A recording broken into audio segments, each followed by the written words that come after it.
space technology, chemical industries, high-performance computing, science and technology, energy transition. AI possesses the encompassing potential to power up the materials and energy sector of the country.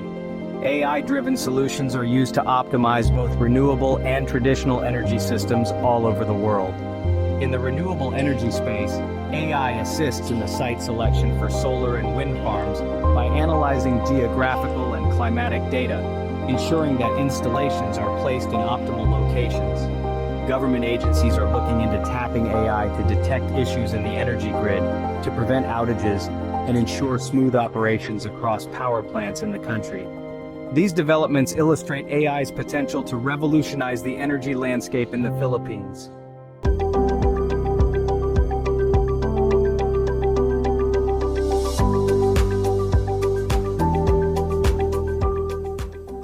Thank you to my dear alma mater for inviting me and for inviting PhilSA. Now, at the outset, I'd like to maybe get this out of the way. I am not an AI developer, not my electrical engineering background notwithstanding, although like many of you here, perhaps, I'm one of those whose work benefits from AI, in this case, in the executive supervision and in the administration of the National Space Program. Hope to share the bigger picture this morning. Yamang kalawakan, what does that mean? That refers to it's something we, Filipino portmanteau, we use it as a hashtag as well. If you want to talk about the emerging national space ecosystem, the domestic space ecosystem, that's what we call it. It's Yamang kalawakan. Towards the end of this presentation, I'll share a quick video about it. And so, AI is helping to strengthen and enhance this national space ecosystem. Let's go to the next slide, please. All right, let me start with my most favorite quote of all time. If you click through that, well, there it is. The most profound technologies are those that disappear. They weave themselves into the fabric of everyday life until they are indistinguishable from it. Those are the words of the late Mark Weiser. I believe he was a CTO of Xerox Palo Alto Research Center when he talked about ubiquitous computing and how computers are becoming more and more embedded in the environment, so much so that we take it for granted. Let's go to the next slide. Space tech perhaps is one such disappearing or vanishing technology, better yet, becoming invisible. One that is quietly working in the background that we probably take for granted, yet we cannot live without it. On a typical commute, we use these maps on our phones, and well, the map itself is a product of space tech because satellites orbiting overhead take pictures of the Earth, and some of these pictures are turned into maps on our phones. Our position on the map is calculated by satellites. Satellites that are positioning satellites, global navigation systems, determine our position on the map, so that's number two. Number three, the data that we send on our phone goes to this global network called the Internet, and parts of the Internet travels through space. And finally, our commute is affected by the weather, and satellites measure the weather, and some of these reports coming from the satellites get to our phones, perhaps with recommendations, maybe by AI, tell us to reroute or take another route, etc. And that is how these space technologies blend into the background, that we are, become invisible. Perhaps imagine all of these satellites being switched off for one day, or maybe even 1 hour, or even 1 minute. It's not just the global economy that will be disrupted, it's perhaps our very way of life. Let's go to the next slide. And so I speak of the global space economy. That's, according to some reports, that's worth about $500 billion right now. It's growing at some reports, according to McKinsey, at 8% per year. Maybe it will become a $1.5 trillion space economy by 2035, according to some estimates. That's really, the end use of space products, and it's benefiting various sectors: defense, security, agriculture, marine, maritime, logistics, transportation, energy, name it. We use all of these space tech. That space economy is divided into two segments, the upstream and the downstream. The smaller component, the upstream, everything that goes up there, everything, like the satellites, the spacecraft, these are manufacturers of these space-qualified components and systems and subsystems, everything that brings them up there, the rockets, the spaceports, everything that keeps them up there, the control centers, the command centers, the antennas, all of these systems there in the upstream is a small percentage, but it is rapidly growing. Now, if you put things up there, you use them.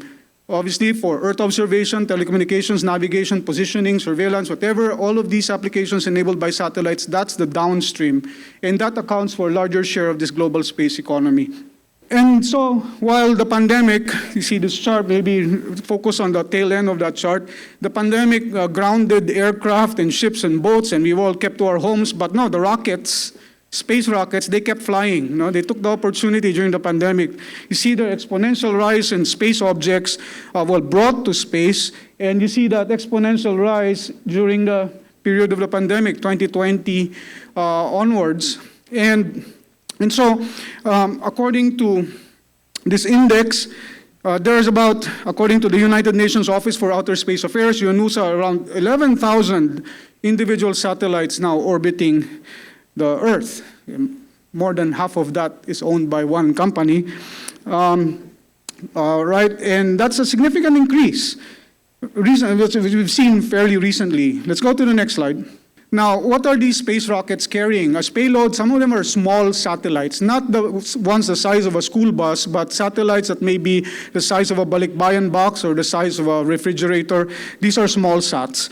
And traditionally, they've been used for, you see there in green, over time from 2014 for remote sensing of the Earth. But about 2020, when this rocket, space rocket launches exponentially increased, it brought these internet communication satellites of you-know-who, well, he gets mentioned a lot, to space. And see there, a large percentage now is really for communications, but remote sensing is still there. And these satellites take pictures of the Earth, which we use, and this is data that is brought down to Earth to serve humanity. There's a company called Bryce Tech that tracks the number of government small satellites, and look who made the main chart, right there, right? Tied between Norway and Taiwan is the Philippines. Happy to be in that main chart. We were previously in the sidebar. Obviously, our momentum here in the Space Agency, we owe a lot to the Department of Science and Technology, who started these programs before the Space Agency was born. And I myself came from those programs, and now we're carrying that momentum and building forward on what DOST has pioneered, really. Now, so this against this backdrop, we have the Space Agency, you know, established by Republic Act 11363, or the Philippine Space Act, signed into law August 8, 2019. First of all, it established the Philippine Space Policy and also the Space Agency. So if you ask, does the country, the Philippines, have a national space policy? Yes, we do. It's there in Republic Act 11363. And PhilSA is a central government agency addressing all national issues and activities in space science and technology applications. We are attached to the Office of the President for purposes of policy and program coordination and to ensure alignment in national policies and priorities. See there, there's a Philippine Space Council. I'll talk about that in a moment. And then you see the six key development areas for the space program as enshrined in the National Space Policy: hazard management and climate studies, national security and development, international cooperation, R&D, education and awareness, and space industry capacity building. Perhaps this tells us in the context of the country like the Philippines, there is a lot of heavy lifting still. And the Space Agency right now is 250 people with an average age of 27 years old. Visit us if you can. We're at the 29th floor of Cyber One Tower in Eastwood, and soon we'll also occupy the 30th floor.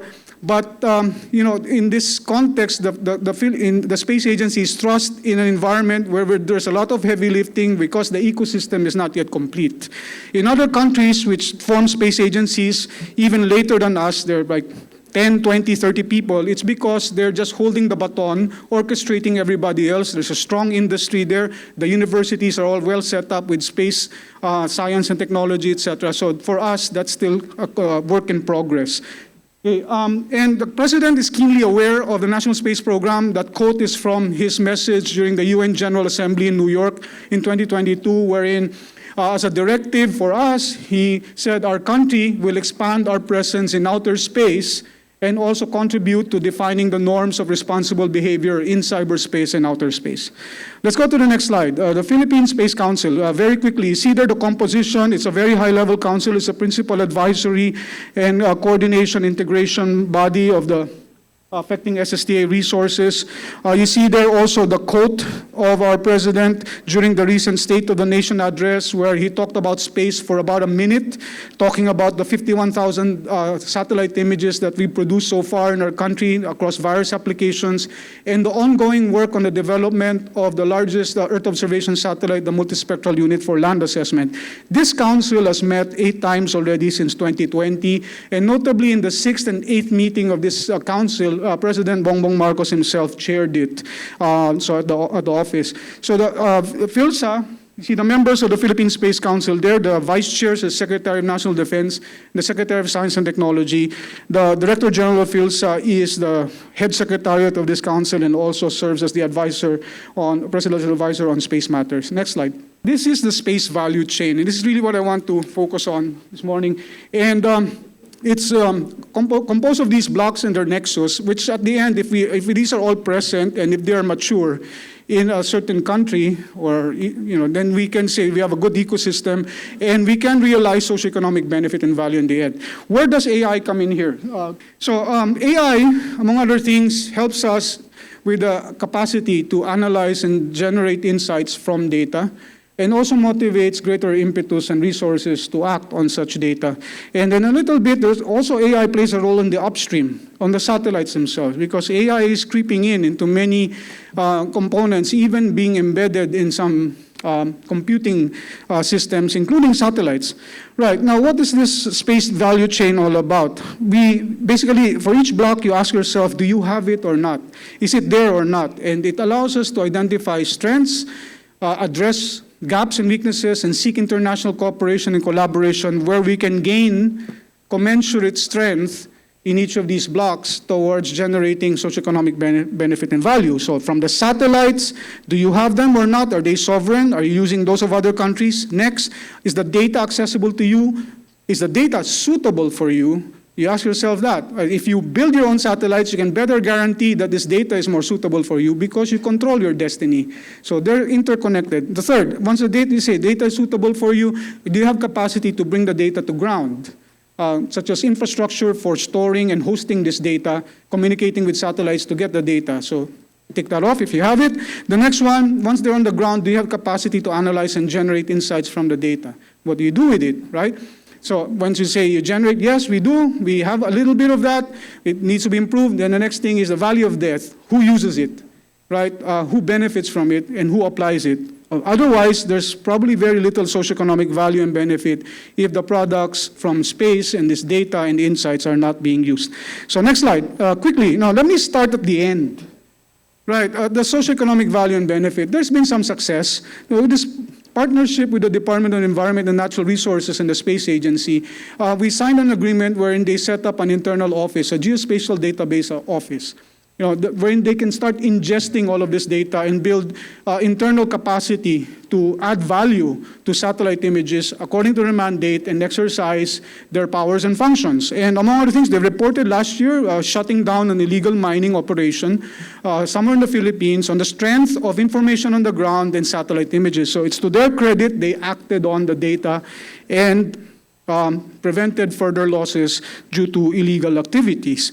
The Office of Civil Defense, we're gratified whenever we see them posting on Facebook using the maps generated by the Space Agency. In this case, a landslide event in Davao de Oro, wherein it buried several houses, and the value adding on the map here is to overlay the footprints, building footprints of the houses to an emergency responder on the ground. Terrain becomes unrecognizable, so then there's a house here, and you probably have a better chance of trying to rescue somebody, start looking here. So these are examples of some socioeconomic value and benefit realized end-to-end because of our investments in space capabilities. And so AI. Among other things, we produce maps, as you've seen, derived from space capabilities. These are geospatial products. Our focus on AI is precisely on geospatial AI at the moment, particularly from Earth observation satellites, to turn them into useful products such as maps. So from supporting food security with fish suitability maps, mitigating, preparing for, and responding to climate crisis and disasters, to mapping and monitoring the built-in natural environment and also maritime domain awareness. These are all applications wherein AI is playing a big role in enabling timely delivery of insights. So last year, 2023, we produced almost 31,000 maps. Now, the maps are one thing, but what is also said there, about 121,000 person-hours of training accompanying these maps. We cannot just give maps. It has to come with a little bit of explanation, or more formally, some capacity building, because to build absorptive capacity, there must first and foremost be appreciative capacity. So these maps range from oil spill maps to ship counts and mangrove mapping, damage assessment, landslide maps, etc. Again, so these are the products so far. And on flood extent maps, this is a slide particularly when we're talking about AI. These are being generated from a model developed over 7 months by a team in the Space Agency. Of course, prior to that, in ASTI, DOST ASTI, where I came from, already a team started there working on these flood maps, and some of that work was inherited in PhilSA, precisely because the people from ASTI moved to the Space Agency. Thank you so much. So flood extent maps are being developed. This investment in time and effort significantly reduced the time to generate the data and the manpower needed for the process. I'm talking about AI. So we're now routinely producing this model. Expect the next flood impact maps to come out of because of this tropical storm Christine soon. And it basically enhances our ability to respond and manage these flood events effectively. So these are, you see there the data. I don't have to, with AI, without AI, we cannot really afford that kind of latency after a flood event. You want to produce these flood impact maps almost immediately and bring them to the hands of people who can act on them. So as you can see in the Space Agency, there's R&D, but there's also a very day-to-day operational aspect to the work of the Space Agency in the Philippines because of hazard management and climate studies. Now, this is another example, is the 2023 National Mangrove Map. Launched in collaboration with the DNR in August. If you want to see a physical copy of this map, you can go to the National Museum. There's a map, the nationwide mangrove map there. Otherwise, it's on a dashboard. So these mangroves serve as natural barriers. They play a critical role in disaster mitigation by protecting coastal communities, as we probably know. Now, once the data is encoded into the algorithm, the National Mangrove Map could be generated in less than 1 day or maybe 48 hours. Without AI, the same process take roughly a year, depending on the number of people you put in there. So there are 2 people actually working on this. But behind this is the months and months of data preparation and data cleansing that is needed before you arrive at a model where you're confident enough to release it. But even though it took that time, we knew when we generated the nationwide mangrove map, it was still going to make mistakes. But counterintuitively, we released it to the public, precisely with that caveat that, this will have mistakes. Please help us validate it, right? And so this is kind of an agile approach. And because of the adoption of AI here, you sped things up. You can come up to the public with these products perhaps faster, and explain to them that this is a partnership. You have to help us validate this and give us data back so we can refine these maps. And so that's what happened here. Together with the DNR, this was ongoing over the past few months, and we hit our targets on validation. Now we are at the receiving end of a presidential directive where we have to bring this map and its validation as a school project. So we're implementing that now, and we want to engage more schools to learn more about mangroves. Okay, that's a video showing, produced by the team on the validation. So we gave them a mobile phone app. It's open, it's free, and then we take pictures of the mangroves. So students and local government units learned about mangroves, and they contributed data back, allowed us to look at our models and see where we got it wrong, where we got it right, so to speak. And this is really a partnership with DNR, with local governments, and hopefully a model we can carry out in more AI projects applied to geospatial data. Okay, I have to emphasize, partnerships are key. Collaboration is key. There's really no other way to go. As a space agency, we do not make decisions on disasters in agriculture, environmental protection. So in order for our data, in order for our resources to be used effectively, we have partnerships. So you see there a sample of some of these from with the Coast Guard on maritime domain awareness, with the Department of National Defense, and with the Land Bank for agri-analytics and financing and crop and insurance. Also with air quality monitoring with the Department of Agriculture on farm-to-market road mapping and crop mapping, etc. So the list goes on. This is really, these partnerships help create greater impetus and resources to act on these insights. More examples here. I encourage you to look at the Our Place in Space. This is a free ebook you can download on the website of Space Agency.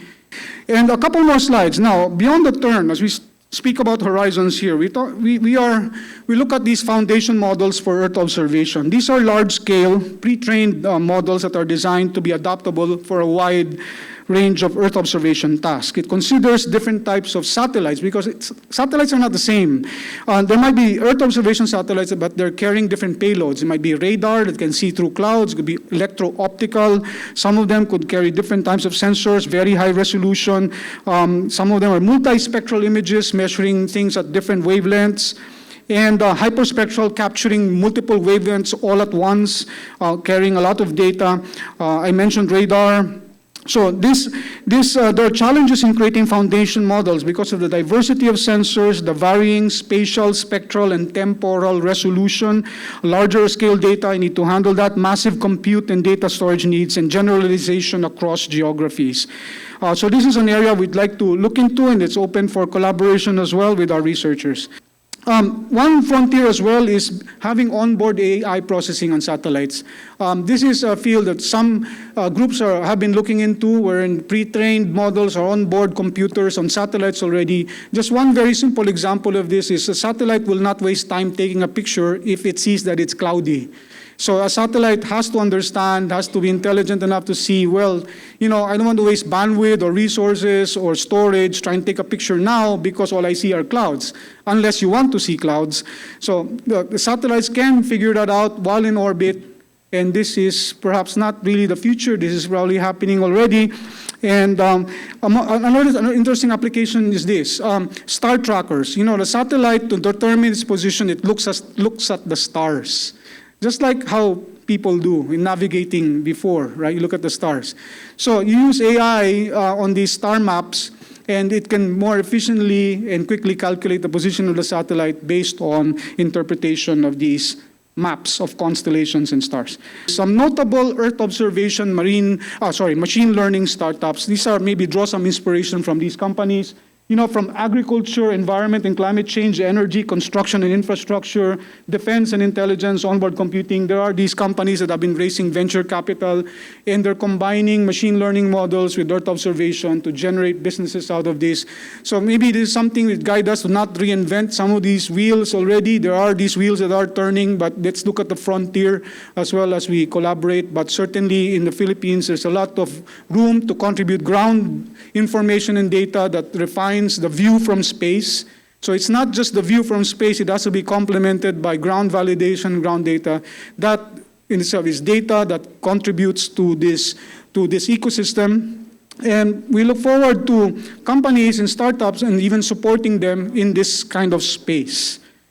All right, finally, we'll end with a 30-second video. Let's go to the next slide and play that. Thank you.